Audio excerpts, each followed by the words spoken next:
name is Amy Peterson. Today I'm going to be presenting the data communications in the mobile payment industry. This is part of a course, Smart Telecommunications for Managers at Texas A&M University, Central Texas, towards the Master's of Business Administration degree. This is a literature review. The scope of this literature review is business to consumer, proximity-based mobile payments. Basically, all that means is you're using your mobile device to pay a merchant when you're in the store, not online, using your mobile device. Data communication protocols are going to be covered in depth. Security measures are going to be lightly covered as they relate to the data communication protocols. There are three types of protocols: near-field communication, magnetic secure transmission, and then a combination of using quick response codes with geolocation or geofencing. Near-field communications, a quick overview, it's a contactless form of communication. It's very popular with platforms developed by mobile network operators, mobile device manufacturers, and mobile operating system developers. Basically, the guys who have any say over what hardware and software is on your phone. Device modes for near-field communications: there's card emulation, peer-to-peer, and reader-writer. For these types of mobile payments where you're paying a merchant in the store, it's going to be using the card emulation mode. All of the modes, however, have these characteristics. This payload length is 96 to 512 bytes. The transmission speed is multiples of 106 kilobytes per second. A close proximity, about 10 centimeters, is required. The power requirements is very low, it's only 15 milliamps. And the electromagnetic fields are in the 13.56 megahertz radio frequency band. Basically, the way it works is a small electrical current creates the electromagnetic field in one device, and then in the other device, internal coils convert that electromagnetic field back out to electrical impulses to send the communications. One of the protocols that was developed for this, it's the NFC Interface and Protocol 1, NFC IP1. This was developed by ISO-IEC, it's 18092. It defines whether a device is classified as active or passive. A passive device can only send, it cannot read. Modulation schemes, data transfer speeds, and frame format are also defined by this standard. And finally, the standard defines collision control mechanisms and data transport protocols. There's also a standard for physical cards, ID cards, contactless integrated circuit cards, and proximity cards.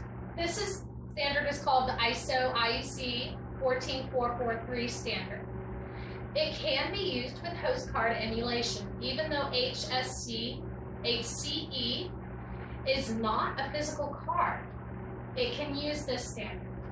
It defines the MAC layer protocols, the physical characteristics of cards, which doesn't really matter with the HCE.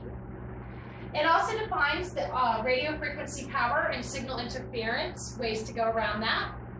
It defines the initialization and the collision control mechanisms and data transport protocols. This is the family of the standards that relate to near-field communications. Here's the 14443 that we talked about, related to the 21481 protocol. The 18092 protocol, which is virtually the same as the ECMA 340 protocol. Technical specifications. Before we get right into this, it's important to kind of understand that in the three different modes that we talked about previously, the reader-writer mode, the card emulation mode, the peer-to-peer mode, there's a whole lot of different things that go on here. However, we're focusing on the card emulation mode. As you can see, just about all this stuff, whatever happens there, it's going to be handled at the application layer. The only three things that there's technical specifications for the card emulation mode are activities, digital protocol, and RF analog. So now that we have a little bit of an understanding about it, the technical specifications, the activity technical specification, That one talks about initialization and pooling activities. The digital protocol specification, that one is implemented on top of the standards 18092 and 14443. It provides a global interoperability. It limits the interpretation of the standards, and it also defines the half-duplex transmission protocol. Finally, you have your RF analog specification. That does everything except just telling you exactly what your RF antenna needs to look like. It gives you some requirements for how your RF antenna needs to look like and what the signal forms are. Next, we have magnetic secure transmission. This one was developed by Samsung Electronics. It's had a limited rollout to Samsung Galaxy and is used with Samsung Pay. So Samsung Pay's default mode is actually the near-field communications protocol, but if the payment terminal that the merchant has does not have tap to pay on it, and it only takes a person swiping their card through the magnetic stripe reader, then this will actually work with it. So that is actually making Samsung Pay be global, whereas a lot of mobile wallets are not. The electromagnetic fields are simulating a card swipe through the magnetic stripe reader. It's compatible with legacy card readers. Finally, we have QR codes and geolocation. The Walmart Pay protocol is a great example of this. A customer sets up their account on the mobile app.